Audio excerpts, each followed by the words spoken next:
Daddy.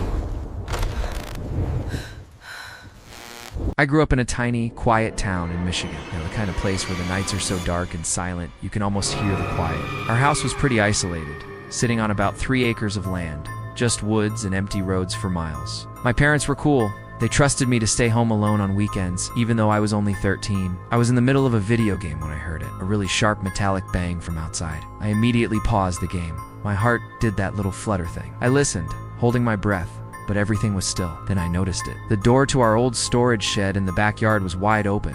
Now, this was weird. The shed door was super heavy. It took a real shove to open or close it. The wind could never do that. My nerves started kicking in, but I tried to play it cool. I flipped on the big porch light, cautiously stepped outside into the chilly air, and called out, "Hello? Anyone out there?" The only answer was the wind rustling through the trees. Total silence. I walked over, slammed the heavy shed door shut, and booked it back inside, making sure to lock every single door and window. I even double-checked them. For the next little while, I just sat by the living room window, staring out at the dark yard. I kept telling myself it was just the wind, or maybe a deer. I really wanted to believe it. About 20 minutes passed. The initial panic started to fade, and I was just about to unpause my game when I heard something else.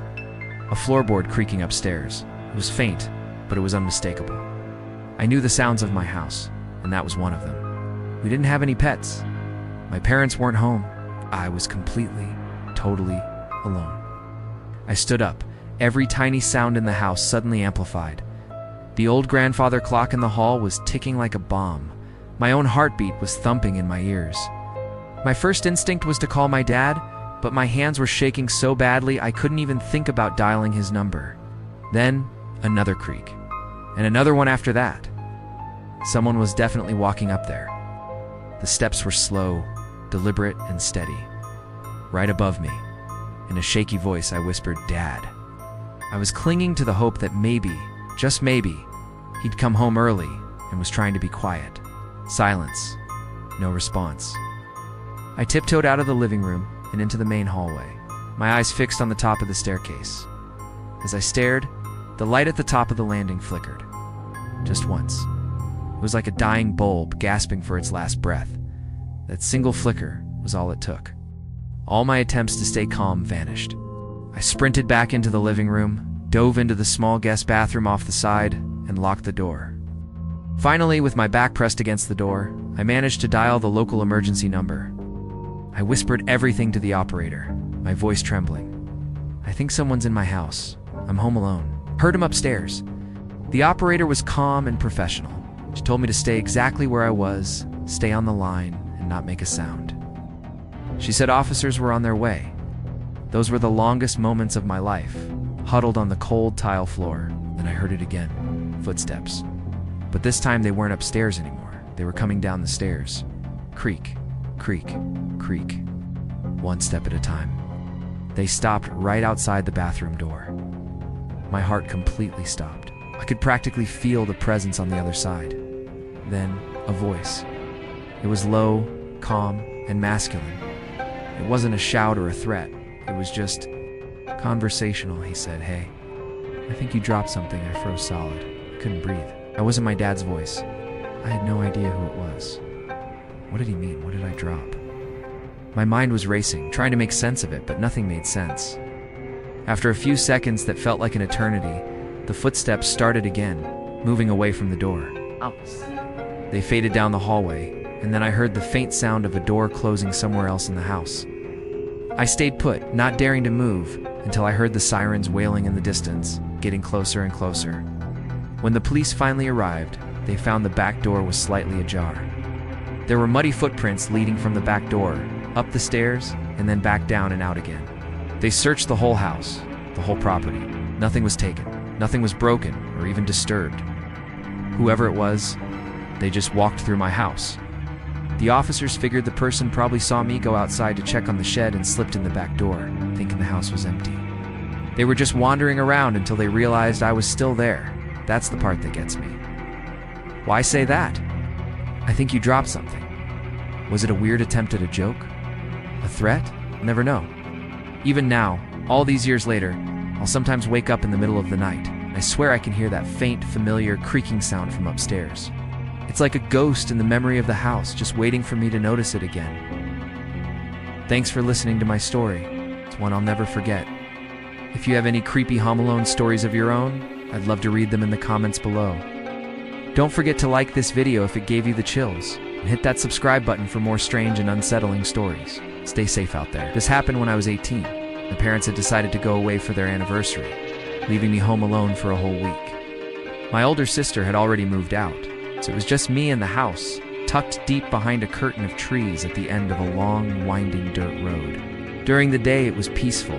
The air always smelled like fresh pine, and the only sound you'd hear was the gentle hum of insects going about their business. But once the sun went down, that quiet stopped feeling peaceful. It started feeling heavy, like something out there was listening. The week started out normal enough. I'd spend my evenings watching movies, scrolling on my phone, doing my best to convince myself that I wasn't completely creeped out by the isolation. But everything changed one afternoon when I went to the gas station. As I was filling up my car, a man pulled up in an old black SUV right next to my pump. He looked to be in his 40s, with a baseball cap pulled down low and a goatee. He smiled and asked if I knew how to get to the interstate. His tone was friendly, but there was something about the way he kept staring at me, not quite blinking.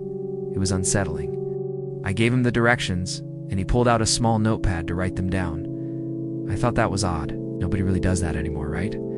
Before he drove off, he asked for my name. Without even thinking, I told him. "My name's Kate." He smiled, and this time it was wider. "Nice name," he said, before getting back into his car and driving away. I didn't think much of it at the time. Minutes later, I turned onto my long driveway, and in my rearview mirror, I noticed the exact same black SUV driving right behind me. At first, I thought it had to be a coincidence. Maybe he'd just taken a wrong turn.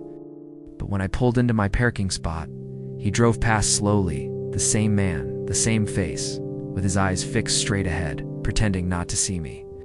That night, the woods felt darker than usual. I stepped outside to grab something from my car, and that's when I heard it. Footsteps. They were light, almost like someone was pacing just out of sight, right beyond the tree line. I froze, holding my breath, listening. Then, just as suddenly, there was silence. I tried to brush it off as an animal and hurried back inside, locking the door behind me. Hours later, well, after midnight, I was in the middle of a movie when I heard something again. Only this time, it wasn't footsteps. It was a voice. "Kate." It came from the woods. It was calm, almost a whisper, but it carried through the night air. My blood ran cold. I immediately turned off the TV and stood completely still, listening for anything else. Maybe it was just my imagination, I thought, or one of the neighbors playing a prank. But our closest neighbor lived a quarter-mile away, and nobody I knew would call my name like that. Not out here, not in the pitch-black dark. I called my parents and told them what happened. They tried to reassure me, saying maybe it was just someone passing by, or that my mind was playing tricks on me in the empty house. I tried my best to believe them, but deep down I knew it wasn't nothing. The next night, it happened again. I was locking the front door, about to head out to meet some friends, when the same voice called my name, but this time, it was closer. Much closer. I didn't hesitate. I ran back inside and locked every single lock I could find. My hands were shaking so badly, I could barely text my friends to tell them I wasn't coming. When I finally worked up the nerve to call the local police, they sent 2 officers to check the property. They walked the entire perimeter, shining their bright flashlights through the trees, but they found nothing. They told me to keep all the doors locked and to call them again if anything else happened. For a day or two, things were quiet.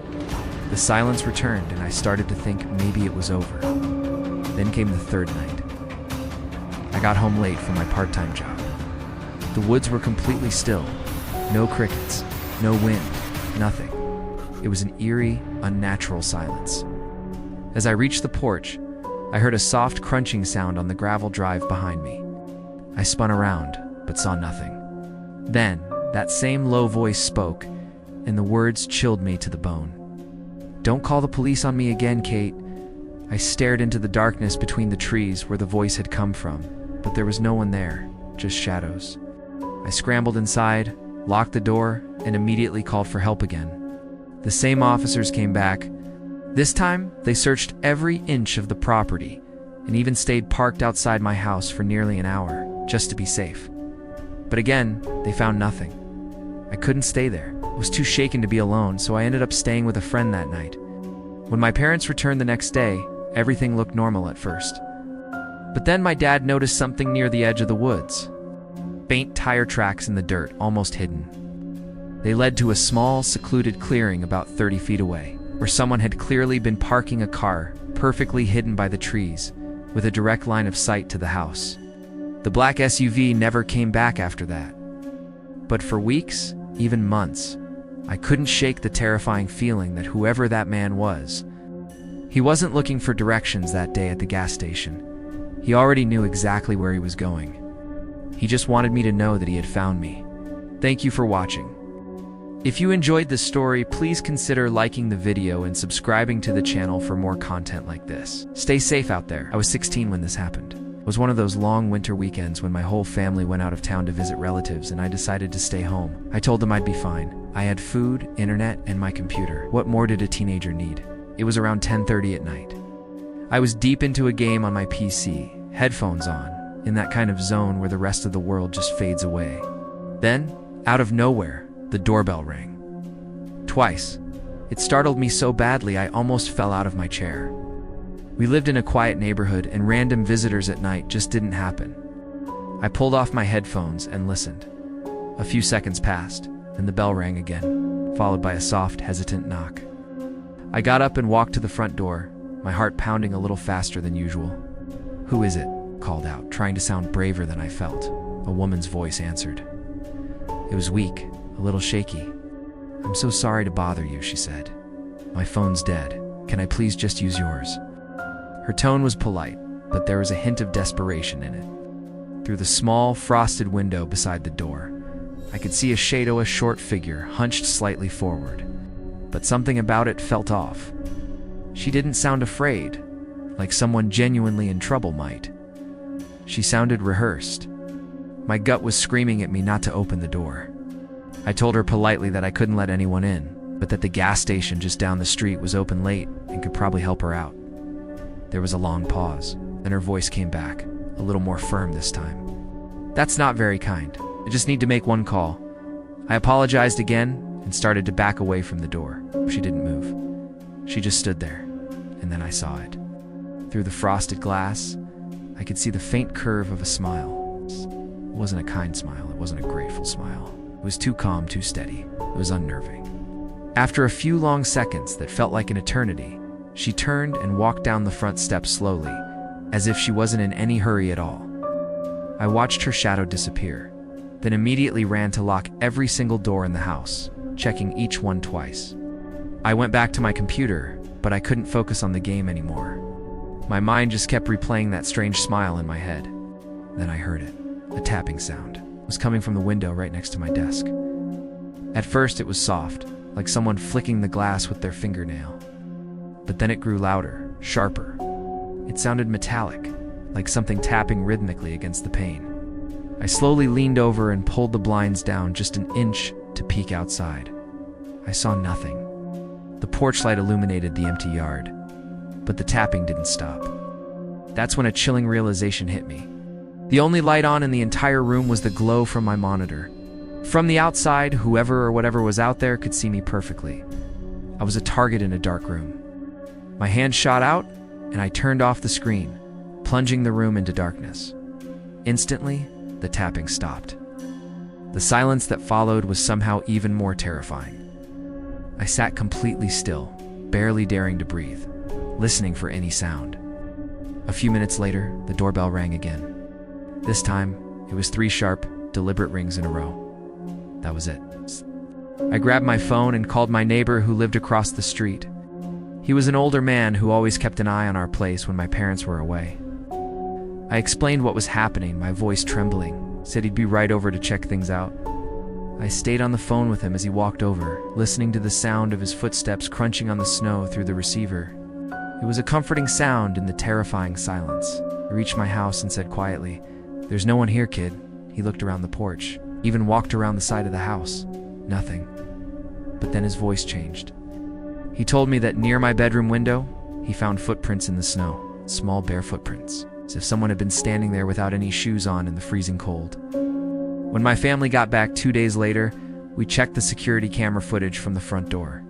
The image was blurry, but the shape was their woman standing on the porch, her hands held behind her back. She stood there for over a minute, completely still, before she even rang the bell. And then, just as she finally turned to leave, another figure appeared at the very edge of the frame taller, just standing by the driveway, watching. They never came back after that night. But sometimes when the house is quiet and the night is dark, I swear I can still hear that faint metallic tapping on the glass, like someone is patiently waiting outside just to see if I'll ever be foolish enough to open the blinds again. Thanks for listening. If you enjoyed this story, don't forget to like this video and subscribe to the channel for more content like this. Stay safe out there.